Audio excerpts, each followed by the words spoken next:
Assalamualaikum warahmatullahi wabarakatuh. Salam sejahtera bagi kita semua.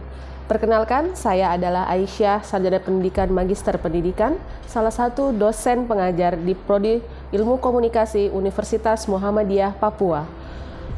Pada kesempatan kali ini, saya akan menjelaskan mengenai salah satu mata kuliah yang saya ampu di Prodi Komunikasi Universitas Muhammadiyah Papua, yaitu mata kuliah Bahasa Inggris 2. Mata kuliah ini adalah salah satu mata kuliah dasar umum yang terdiri atas 2 SKS dan diajarkan pada mahasiswa semester 2. Diharapkan mata kuliah ini mampu memberikan pengalaman dan pengetahuan baru kepada mahasiswa mengenai konsep dasar 4 jenis tenses yang lazim digunakan saat berkomunikasi dalam kehidupan sehari-hari. Keempat jenis tenses tersebut adalah simple present tense, present progressive tense, simple past tense, dan juga future tense. Penyajian materi keempat jenis tense tersebut akan diintegrasikan ke dalam beberapa reading text atau teks bacaan. Sebagai seorang dosen, saya memiliki beberapa kewajiban yang harus dilaksanakan dan salah satunya adalah bidang pengajaran. Pada bidang ini, saya menggunakan model pembelajaran yang mengacu pada sistem DIA atau Delivery, Interaction, dan Assessment. Apakah itu sistem DIA? Delivery merupakan acuan bagaimana saya mengajarkan materi pembelajaran sehingga dapat mudah diterima oleh peserta didik. Materi disajikan dengan mengacu pada capaian pembelajaran lulusan atau CPL dari mata kuliah tersebut. Berangkat dari CPL ini, saya turunkan menjadi 4 CPMK, kemudian CPMK diturunkan menjadi 7 sub CPMK. Dari 7 sub CPMK dibagi ke dalam 14 pertemuan di luar dari evaluasi tengah semester dan evaluasi akhir semester. Capaian pembelajaran lulusan terbagi atas 4 aspek, yaitu aspek sikap, aspek pengetahuan, aspek keterampilan umum, dan juga aspek keterampilan khusus. Untuk aspek sikap yang ingin dicapai adalah mahasiswa mampu bekerja sama dan memiliki kepekaan sosial serta kepedulian terhadap masyarakat dan lingkungan. Untuk aspek pengetahuan, skill yang ingin dicapai adalah mahasiswa mampu menguasai konsep teoritis bidang pengetahuan tertentu secara umum. Untuk aspek keterampilan umum, mahasiswa menunjukkan kinerja mandiri, bermutu, dan terukur. Dan yang terakhir, untuk aspek keterampilan khusus, mahasiswa diharapkan mampu beradaptasi terhadap situasi yang dihadapi dalam dunia kerja secara khusus. CPMK 1, mahasiswa menunjukkan kemampuan bekerja sama, memiliki kepekaan sosial dan kepedulian dalam proses pembelajaran dengan mentaati aturan perkuliahan yang ada di kelas Bahasa Inggris 2. CPMK 2, mahasiswa mampu menguasai konsep teoritis bidang pengetahuan Bahasa Inggris 2 dengan baik. CPMK 3, mahasiswa mampu menunjukkan kinerja mandiri, bermutu, dan terukur dalam proses pembelajaran Bahasa Inggris 2. Dan CPMK 4, mahasiswa mampu beradaptasi terhadap situasi yang dihadapi dalam dunia kerja secara khusus mengenai penggunaan bahasa Inggris. Adapun bahan kajian yang digunakan dalam mata kuliah Bahasa Inggris 2 adalah konsep simple present tense yang diintegrasikan ke dalam descriptive text dan telling daily activities. Kemudian yang kedua adalah konsep dari simple past tense yang diintegrasikan ke dalam autobiography text dan telling past experience. Yang ketiga adalah konsep mengenai future tense yang diintegrasikan ke dalam aktivitas telling plan. Dan yang terakhir adalah konsep dari present progressive tense yang diintegrasikan ke dalam activity asking and giving direction. Adapun daftar referensi atau literatur yang saya gunakan dalam proses pembelajaran dapat dilihat pada slide berikut.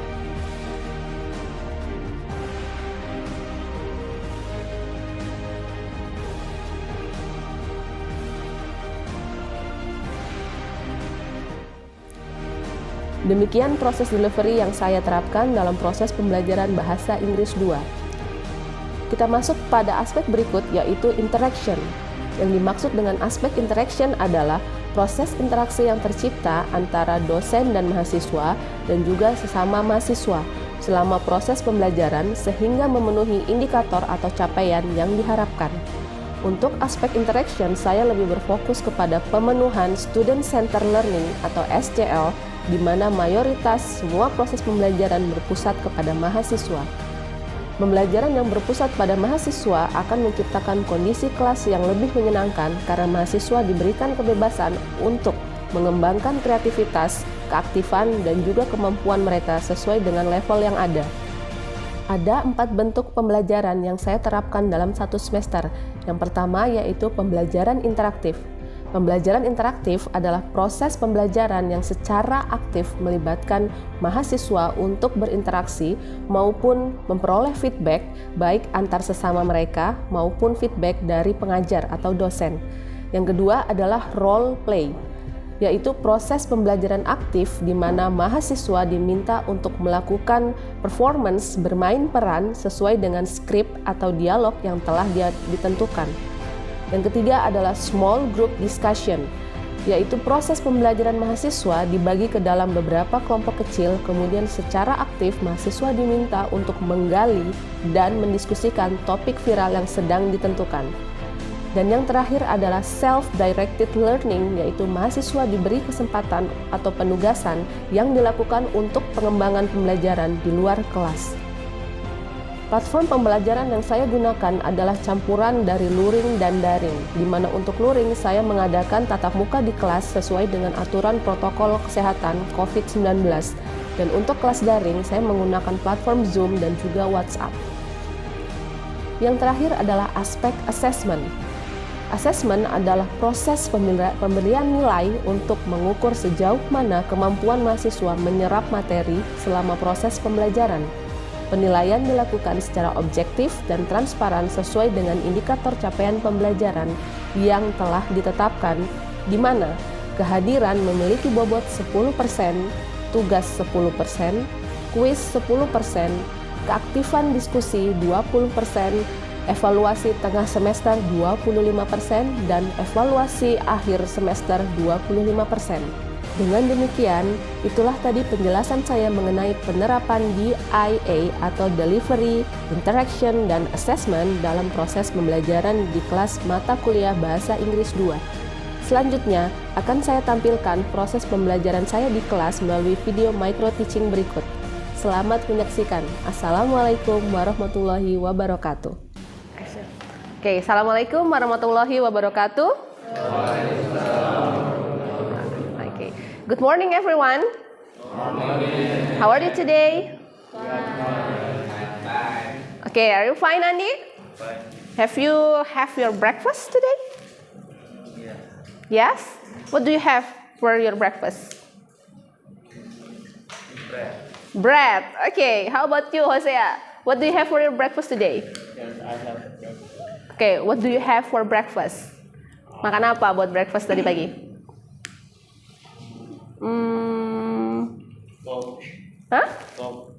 What is it? Coffee. Coffee. Okay. He has coffee for her breakfast. Yeah. Okay, guys. Before I start the lesson, I want to get the absent for all of you. Yeah, today. Who is absent today from this class? Is there anyone absent? Okay, Gracia is here, Eki here, Hosea here. So no one is absent for today ya. Semuanya masuk ya hari ini ya. Okay. So now before I start, I want to review about our last material. So, do you still remember what is the last material? What is it about? Okay, Eki. Verb. Okay, last week we learned about verb. What is verb? Does anybody still remember what is verb? Verb is? Kata kerja. Okay, in Indonesia we say verb is kata kerja. So what is the function of verb? Apa sih fungsinya kata kerja? It is a word, kata, that is used to show action, ya, action of the doer, ya.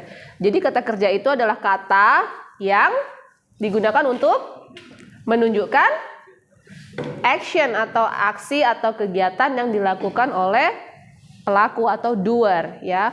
What is the example of verb? Does anyone can give me example? Raise your hand. Eki? Study. Study. Kakak Nakson? Example of verb? Walk. Oke. Kakak Andi? Watching. Watching. Ada lagi yang mau kasih contoh verb? Oke. Kakak Udin? Run. Okay, thank you very much. So you still remember what we have learned in the last material, yeah? So now we're gonna move to the next to this material. Is it about descriptive text, especially about how to describe a famous figure, yeah? Next slide, kakak. So now we talk about the learning materials, ya. Jadi hari ini ada tujuan pembelajaran yang akan kalian capai, ya. Yang pertama adalah kalian akan mampu menjelaskan definisi, kemudian fungsi, generic structure, dan juga language features dari descriptive text, ya. Kemudian yang kedua, kalian akan mempelajari bagaimana menjelaskan detail informasi dari sebuah teks deskriptif, ya. Jadi nanti Ibu akan tampilkan teks deskriptif mengenai sesuatu dan kalian akan diberikan soal mengenai teks deskriptif tersebut. Apakah kalian bisa menggather informasi dari situ atau tidak, ya. Next slide, kakak. Alright, what can you see in the slide? Okay, kakak. Okay. Okay, that is a picture of person hanging a phone, ya. Seseorang sedang membuka handphonenya, sedang memegang handphonenya. Okay, what does the people open in the handphone? Alright, from the slide we can see that the person is opening his tools about social media. So now you can see in the slide, I have shown you two pictures, okay? How about the first pictures? Bagaimana dengan gambar pertama? What is it about? There are two people standing like this. Who are they? Can you raise your hand and say something? Angkat tangan, kemudian say something. What is it about?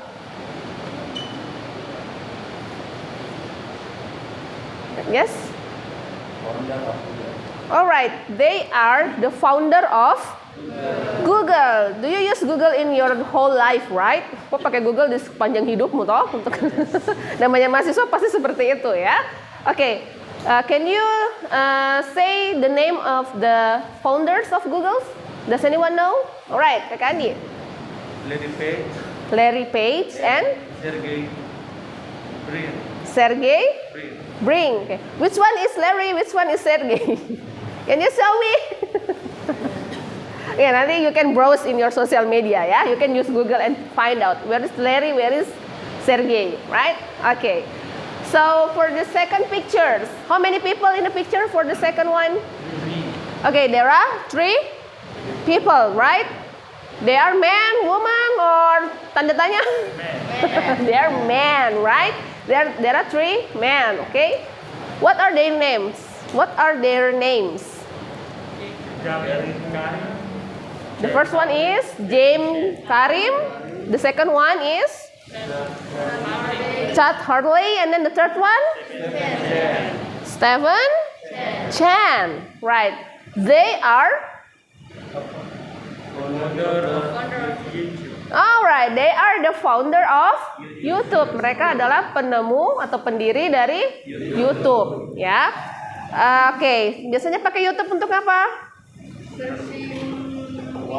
Searching video, searching tutorial, searching. Okay, listening to the song, we can find so many videos or song in the YouTube, right? Okay. Next, kakak. Alright, so now we move to the next slide. This is about the definition of DT. DT is descriptive text, ya. I make the what is it? Singkatan dari descriptive text, cuma lupa diedit, ya. Okay, so descriptive text is Andi. Is a text which say what a person or a thing is like. Its purpose Is to describe and refer a particular person, place, or thing. Okay, so descriptive text is used to describe and refer particular person, people, animal, place, and so on. Ya, so you can choose anything that you want to describe. So you may use paragraph atau text descriptive. Ya, okay, next kakak. So because this is a text to describe, so the main function, fungsi utama dari teks ini adalah mendescribe, menggambarkan ataupun menjelaskan sesuatu in detail, sedetail mungkin. Kalau misalnya orang, you can say physical appearance-nya, mulai dari kepalanya, rambutnya gimana, tingginya gimana, warna kulit, ya, personality-nya seperti apa, itu bisa kamu jabarkan sejelas mungkin mengenai seseorang jika orang itu yang kamu deskripsikan, ya. Okay, generic structure. So in descriptive text we have the structure, ya. Jadi ada structure ketika kalian ingin membuat sebuah descriptive text, dan itu you should pay attention to that structure. Okay, the first one is apa kakak Abdillah? So the first one is about identification, ya. Identification is kakak Eki? Memperkenalkan atau menjelaskan tokoh utama yang akan dideskripsikan. Bagian ini terletak pada paragraf pertama. Okay, identification is the paragraph that tells you about the thing that you want to describe, ya. Jadi identification berisi benda atau hal apa yang akan kalian deskripsikan. Biasanya terletak di paragraf pertama. Okay, the second one is kakak Grace. What is description? Menjelaskan secara jelas dan khusus tentang ciri-ciri, sifat, kebiasaan atau hal-hal lain yang berkaitan dengan objek yang akan dideskripsikan. Oke, jadi kalau tadi kalian mendeskripsikan gedung UMP, kalian menuliskan tentang warnanya, luasnya, kemudian fasilitasnya gimana, bersih atau tidak, itu dia masuk di second paragraph mengenai deskripsi. Oke, sampai sini ada yang mau bertanya? Ada yang kurang jelas? Enggak? Kalau tidak ada, kita next ya ke slide berikut, Kakak Evi. Oke. Di dalam teks deskriptif juga memiliki language feature terkhusus, ya, atau disebut juga dengan unsur kebahasaan. Jadi dalam teks itu apa sih unsur kebahasaan yang ada dalam deskriptif teks? Yang pertama adalah penggunaan simple present tense. You still remember what is simple present tense? This is a tense that tells about general truth, hobbies, kemudian what is that? Kebiasaan kalian, ya, yang biasa kalian lakukan apa, itu bisa menggunakan simple present tense. For example, Kakak Grace, would you please stand out in the front of the class? Ya, I will show you the example how you describe people with simple present tense. Okay, please help me. What about Grace hair?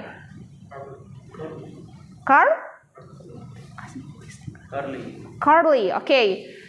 See, Gracia has a curly hair. Okay, is it true? The same as the fact, sesuai dengan faktanya? Ya. Okay. The second one, she has a tan skin. Warna kulitnya coklat sawo matang, benar nggak? Sesuai fakta? Okay. And then Gracia is beautiful. Yes or no? Yes, because she's a woman. Yeah, she's a girl. Of course, she's beautiful. And then the third one is she is 160 centimeters tall.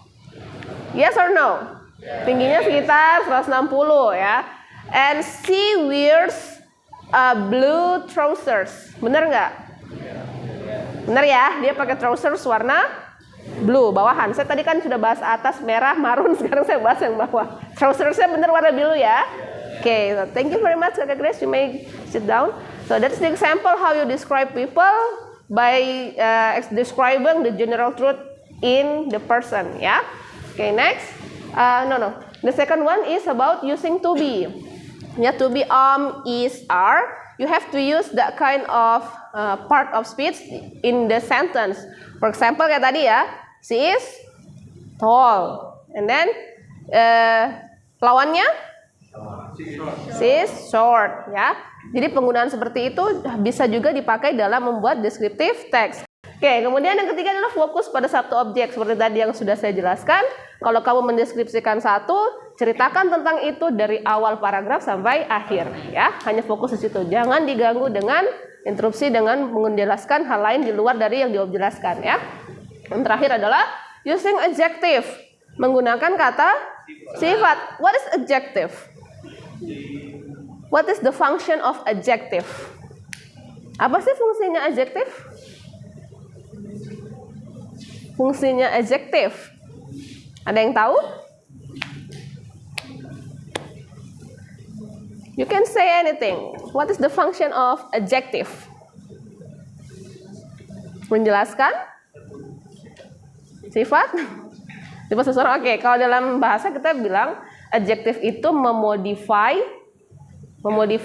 noun. Ya, jadi adjective itu dia menjelaskan posisinya atau cirinya dari noun, dari kata benda. Kata benda misalnya apa? Ya saya, kamu, tempat, bangunan, orang, ya itu masuk dalam noun. Jadi tugas adjective adalah modify, menjelaskan tentang si noun ini kayak apa, ya. Jadi kalau untuk orang ya bisa kalian lihat ciri-ciri orang itu kayak apa, ya. Kemudian dia punya kebiasaan dan lain-lain. Contoh kata kerjanya adalah contoh kata adjektifnya adalah Big, humble, big, slim, slim, handsome, Angry. angry. Ada tahu? Contoh kata adjektif? Hah? Beautiful. Beautiful. Apa lagi? Do you know? Hah? Hah? Weak. Weak, lemah. Oke, weak. Apa lagi? Wonderful. Ya, jadi banyak ya, kata sifat itu banyak. Apa yang sudah kalian sebutkan itu adalah contoh yang benar mengenai adjective. Oke, kakak, next. Oke, sekarang kita masuk ke slide berikut. And you can see in the slide we have an example of descriptive text. Ya, and this is about describing famous people. Who is the person in the slide? co-founder of Facebook. Alright, he is the founder of Facebook. Does anybody know what is his name? Mark Zuckerberg. Apa Udin? Mark? Mark Sopo namanya. I don't know his name. You don't know the rest of his name, okay? So ada di titelnya, nama lengkapnya ada di title ya. Itu masih belum lengkap. Nanti lebih lengkapnya ada yang di dalam teks. Oke, namanya adalah Mark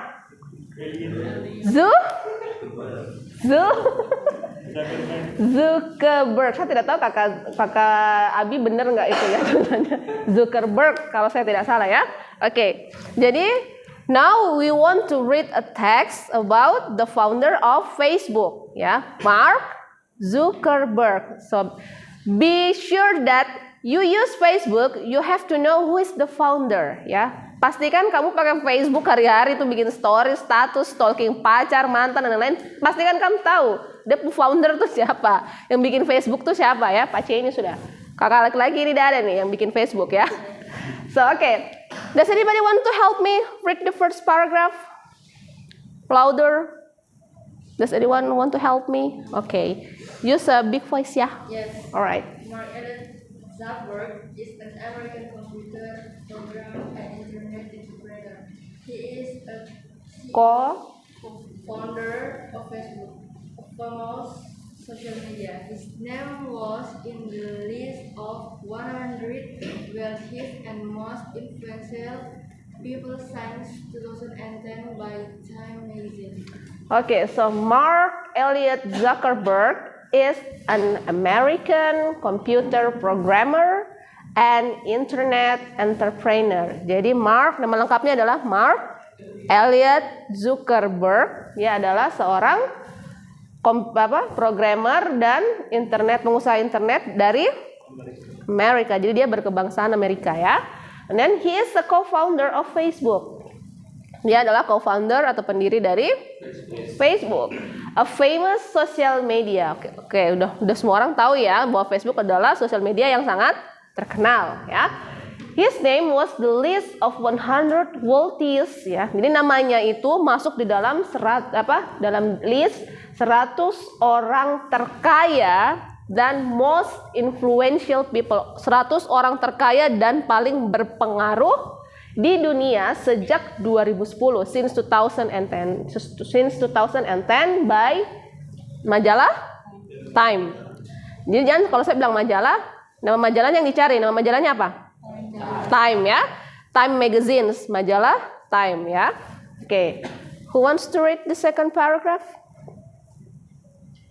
Louder please. Bro, yuk. Andi, suaranya yang kencang. Ayo. About his physical appearance, Mark's body is 170 70 centimeters tall tall with 76 kilogram weight. weight. His hair color is red, while his Eyes are are blue. okay.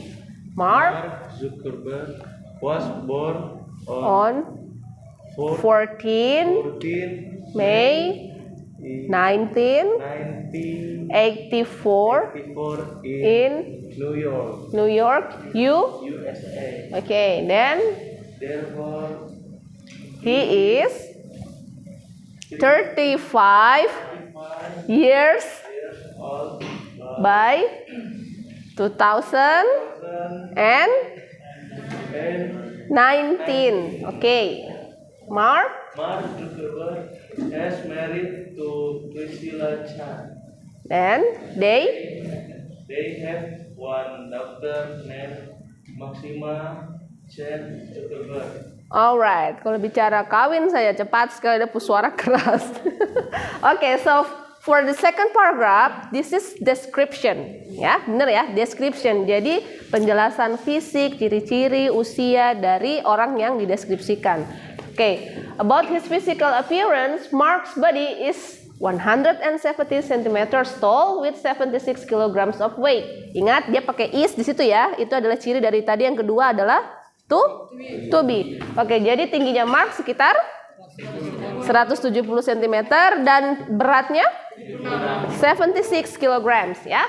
Kemudian his color is red. Sudah pernah lihat rambutnya Mark? Ya, itu pirang ya, pirang aslinya sana memang seperti itu rambutnya Mark itu ya. Mungkin harusnya bukan red tapi blonde, pirang ya. While his eyes are blue, matanya biru. Ibu lihatnya bagaimana matanya biru? Pupil ya, pupil matanya itu kalau kita kan kebanyakan hitam, coklat. Kalau orang luar tuh dia ada warna biru atau abu. Kalau Mark ini dia punya biru ya. And then Mark was born on 14 May 1984. Jadi Mark itu lahir tanggal 14 Mei 1984 in New York. Jadi seperti tadi ya, dia orang Amerika ya, kelahiran sana. Then in 2019, di tahun 2009 berarti usianya adalah 35 ya, 35 years old. Jadi hitung 1984 dikurangi 2000 bisa dibalik sih, dikurangi 2019. Jadi minus 35 ya. Usia 35. Nah, yang terakhir adalah Mark Zuckerberg married to Priscilla Chan. So Priscilla Chan is his wife ya. Jadi istrinya Mark Zuckerberg. Gak usah dipikir pusing, kok serius sekali. Jadi Mark Zuckerberg sudah nikah dengan istrinya yang bernama Priscilla Chan. Jadi dia nikah dengan orang Asia ya. Kemudian dia punya anak perempuan satu, namanya Maxima Chan Zuckerberg ya. Oke, jadi ini contoh simpel dari teks deskriptif yang kalian pelajari hari ini. Oke, kalau tidak ada lagi, kelas saya cukupkan sampai di sini. Terima kasih atas kehadirannya. Semoga kalian mendapat ilmu baru dari kelas hari ini ya. Terima kasih, saya tutup kelasnya. Wassalamualaikum warahmatullahi wabarakatuh. Selamat siang semuanya.